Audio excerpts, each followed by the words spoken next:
All right. Well, we might have a few people joining us once we're into it, but we're going to get started anyway with chapter 5.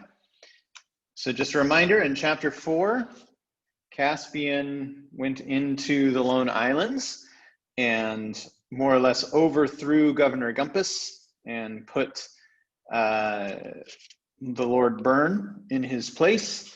He also shut down the slave trade, rescued his friends, and now they are on their ship on the way out to explore the great unknown. And so they're kind of worried that they might not have enough time or enough supplies to be able to make it very far. But so chapter 5 of the Voyage of the Dawn Treader, the storm and what came of it. It was nearly 3 weeks after their landing that the Dawn Treader was towed out of Narrowhaven Harbor. Very solemn farewells had been spoken, and a great crowd had assembled to see her departure. There had been cheers and tears, too, when Caspian made his last speech to the Lone Islanders and parted from the Duke and his family. But as the ship, her purple sails still flapping idly, drew further from the shore, when the sound of Caspian's trumpet from the poop came fainter across the water, everyone became silent. Then she came into the wind. The sails swelled out, the tug cast off, and began rowing back. The first real wave ran up under the Dawn Treader's prow, and she was a live ship again. The men off duty went below. Drinian took the first watch on the poop, and she turned her head eastward round the south of Avra. The next few days were delightful. Lucy thought she was the most fortunate girl in the world as she woke each morning to see the reflections of the sunlit water dancing on the ceiling of her cabin, and looked round on all the nice new things she had got in the Lone Islands, sea boots and buskins and cloaks and jerkins and scarves. And then she would go on deck and take a look from the forecastle at a sea which was brighter blue each morning and drink in an air that was a little warmer day by day. After that came breakfast and such an appetite as one only has at sea. She spent a good deal of time sitting on the little bench in the stern playing chess with Reepicheep. It was amusing to see him lifting the pieces, which were far too big for him, with both paws and standing on tiptoes if he made a move near the center of the board. He was a good player, and when he remembered what he was doing, he usually won. But every now and then Lucy won because the mouse did something quite ridiculous, like sending a knight into the danger of a queen and castle combined. This happened because he had momentarily forgotten it was a game of chess and was thinking of a real battle and making the knight do what he would certainly have done in its place. For his mind was full of forlorn hopes, death or glory charges, and last stands. But this pleasant time did not last. There came an evening when Lucy, gazing idly astern at the long furrow or wake they were leaving behind them, saw a great rack of clouds building itself up in the west with amazing speed. Then a gap was torn in it, and a yellow sunset poured through the gap. All the waves behind them seemed to take on unusual shapes, and the sea was a drab or yellowish color like dirty canvas. The air grew cold. The ship seemed to move uneasily as if she felt danger behind her. The sail would be flat and limp one minute and wildly full the next. While she was noting these things and wondering at a sinister change which had come over the very noise of the wind, Drinian cried, "All hands on deck!" In a moment, everyone became frantically busy. The hatches were battened down, the galley fire was put out, men went aloft to reef the sail. Before they had finished, the storm struck them. It seemed to Lucy that a great valley in the sea opened just before their bows, and they rushed down into it, deeper down than she would have believed possible. A great gray hill of water, far higher than the mast, rushed to meet them. It looked certain death, but they were tossed to the top of it. Then the ship seemed to spin round. A cataract of water poured over the deck. The poop and forecastle were like two islands with a fierce sea between them. Up aloft, the sailors were lying out along the yard, desperately trying to get control of the sail. A broken rope stood out sideways in the wind, as straight and stiff as if it was a poker. "Get below, Mom!" bawled Drinian, and Lucy, knowing that landsmen and landswomen are a nuisance to the crew, began to obey. It was not easy. The Dawn Treader was listing terribly to starboard, and the deck sloped like the roof of a house. She had to clamber around to the top of the ladder, holding onto the rail, and then stand by while two men climbed up it, and then get down it as best she could. It was well she was already holding on tight, for at the foot of the ladder, another wave roared across the deck up to her shoulders. She was already almost wet through with spray and rain, but this was colder. Then she made a dash for the cabin door and got in and shut out for a moment the appalling sight of the speed with which they were rushing into the dark. But not, of course, the horrible confusion of creakings, groanings, snappings, clatterings, roarings, and boomings, which only sounded more alarming below than they had done on the poop. And all next day and all next it went on. It went on till one could hardly even remember a time before it had begun. And there always had to be 3 men at the tiller, and it was as much as 3 could do to keep any kind of a course. And there were always had to be men at the pump, and there was hardly any rest for anyone, and nothing could be cooked and nothing could be dried, and one man was lost overboard, and they never saw the sun. When it was over, Eustace made the following entry in his diary. September the 3rd, the first day for ages when I've been able to write. We had been driven before a hurricane for 13 days and nights. I know that because I kept a careful count, though the others all say it was only 12. Pleasant to be embarked on a dangerous voyage with people who can't even count right. I have had a ghastly time, up and down enormous waves, hour after hour, usually wet to the skin, and not even an attempt at giving us proper meals. Needless to say, there was no wireless or even a rocket, so no chance of signaling anyone for help. It all proves what I keep on telling them, the madness of setting out in a rotten little tub like this. It would be bad enough even if one was with decent people instead of fiends in human form. Caspian and Edmund are simply brutal to me. The night we lost our mast, there's only a stump left now, though I was not at all well, they forced me to come on deck and work like a slave. Lucy shoved her oar in by saying that Reepicheep was longing to go, only he was too small. I wonder she doesn't see that everything that little beast does is all for the sake of showing off. Even at her age, she ought to have that amount of sense. Today, the beastly boat is level at last, and the sun's out, and we have all been jawing about what to do. We have food enough, pretty beastly stuff, most of it, to last for 16 days. The poultry were all washed overboard. Even if they hadn't been, the storm would have stopped them laying. The real trouble is water. 2 casks seem to have gotten a leak knocked in them and are empty. Narnian efficiency again. On short rations, half a pint a day each. We've got enough for 12 days. There's still lots of rum and wine, but even they realize that would only make them thirstier. If we could, of course, the sensible thing would be to turn west at once and make for the Lone Islands. But it took us 18 days to get where we are, running like mad with a gale behind us. Even if we got an east wind, it might take us far longer to get back. And at present, there's no sign of an east wind. In fact, there's no wind at all. As for rowing back, it would take far too long. And Caspian says the men couldn't row on half a pint of water a day. I'm pretty sure this is wrong. I tried to explain that perspiration really cools people down, so the men wouldn't need less water if they were working. He didn't take any notice of this, which is always his way when he can't think of an answer. The others all voted for going on in the hope of finding land. I felt it my duty to point out that we don't know there was any land ahead and tried to get them to see the dangers of wishful thinking. Instead of producing a better plan, they had the cheek to ask me what I proposed. So I just explained coolly and quietly that I had been kidnapped and brought away on this idiotic voyage without my consent, and it was hardly my business to get them out of their scrape. September the 4th.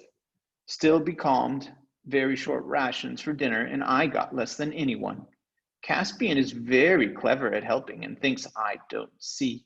Lucy, for some reason, tried to make up to me by offering some of hers, but that interfering prig Edmund wouldn't let her. Pretty hot sun, terribly thirsty all evening.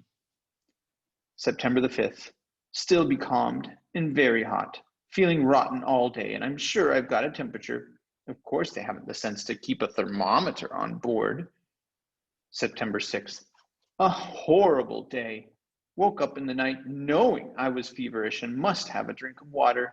Any doctor would have said so. Heavens knows I'm the last person to try to get an unfair advantage, but I never dreamed that this water rationing would be meant to apply to a sick man.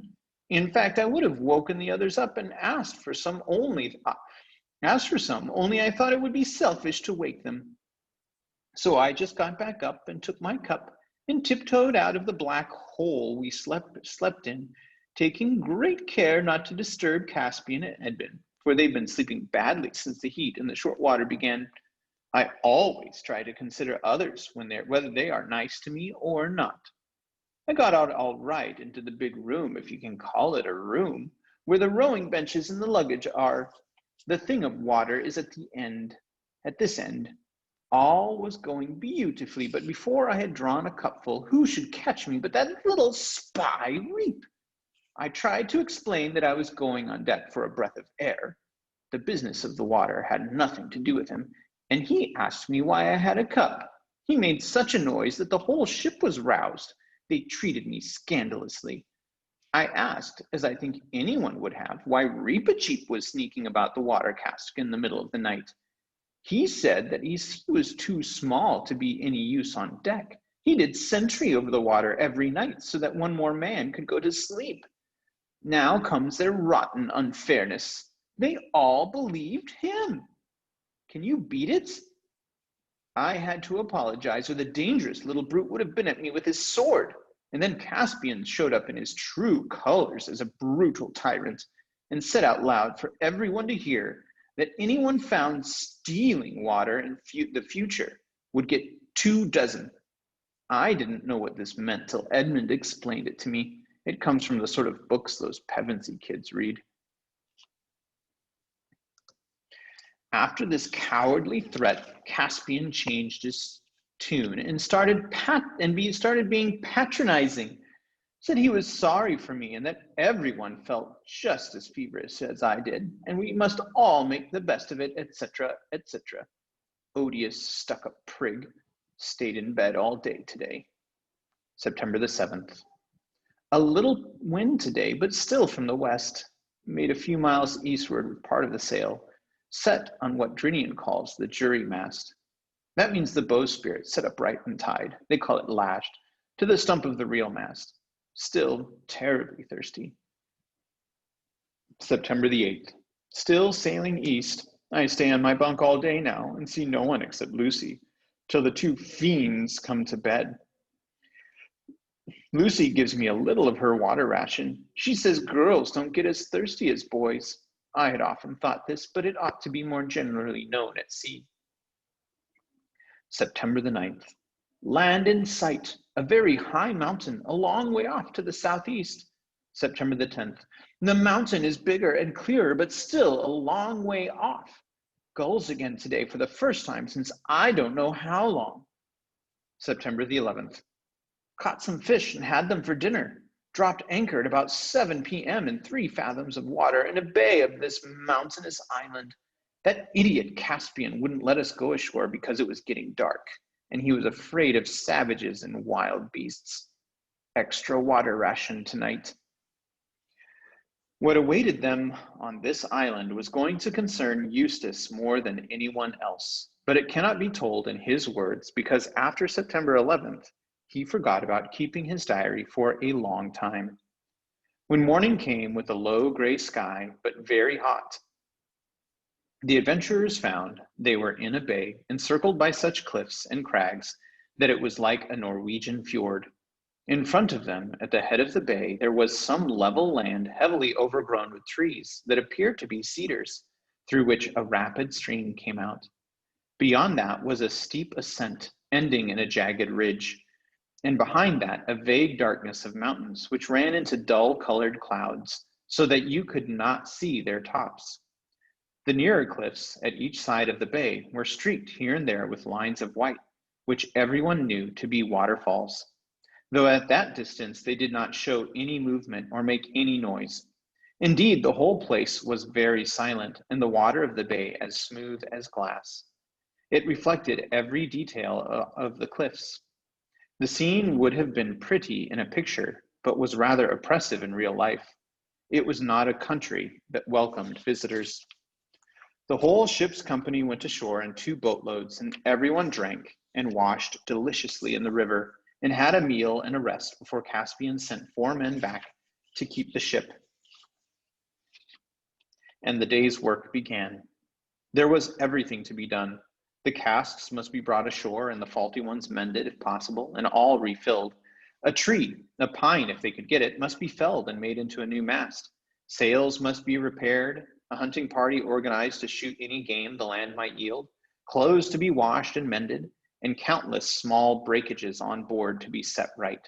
For the Dawn Treader herself, and this was more obvious now that they saw her at a distance, could hardly be recognized as the same gallant ship which had left Narrowhaven. She looked a crippled, discolored hulk which anyone might have taken for a wreck, and her officers and crew were no better, lean, pale, red-eyed from lack of sleep, and dressed in rags. As Eustace lay under a tree and heard all these plans being discussed, his heart sank. Was there going to be no rest? It looked as if their first day on the longed-for land was going to be quite as hard work as a day at sea. Then a delightful idea occurred to him. Nobody was looking. They were all chattering about their ship as if they actually liked the beastly thing. Why shouldn't he simply slip away? He would take a stroll inland, find a cool, airy place up in the mountains, have a good long sleep, and not rejoin the others till the day's work was over. He felt it would do him good, but he would take great care to keep the bay and the ship in sight so as to be sure of his way back. He wouldn't like to be left behind in this country. He at once put his plan into action. He rose quietly from his place and walked away among the trees, taking care to go slowly and in an aimless manner so that anyone who saw him would think he was merely stretching his legs. He was surprised to find how quickly the noise of conversation died away behind him, and how very silent and warm and dark green the wood became. Soon he felt he could venture on a quicker and more determined stride. This soon brought him out of the wood. The ground began sloping steeply up in front of him. The grass was dry and slippery but manageable if he used his hands as well as his feet. And though he panted and mopped his forehead a good deal, he plugged away steadily.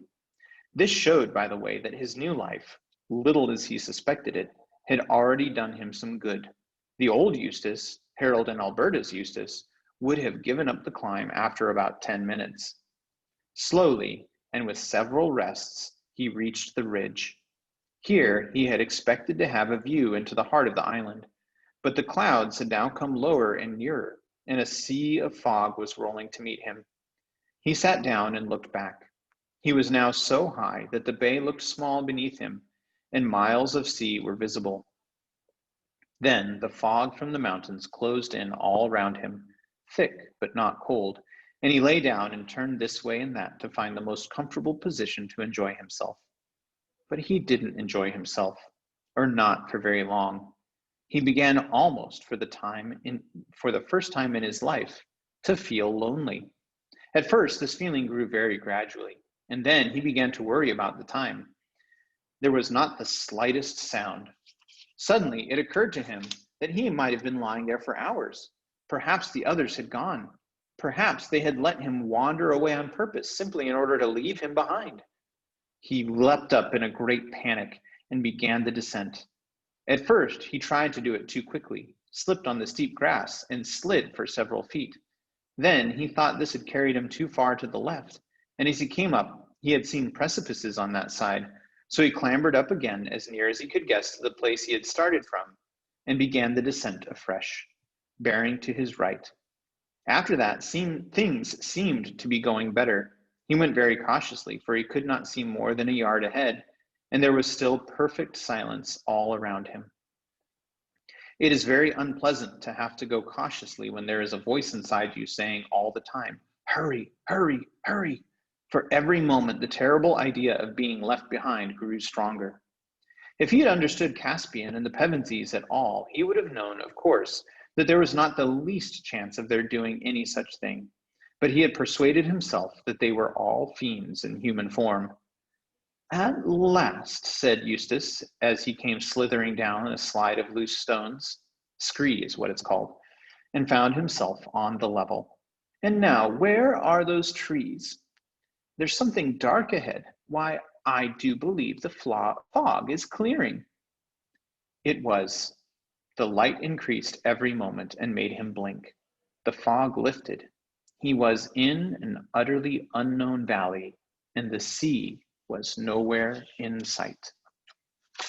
And that's the end of chapter 5. We'll pick up again on Friday, chapter 6. Hope you all have a wonderful Wednesday, and we'll see you later.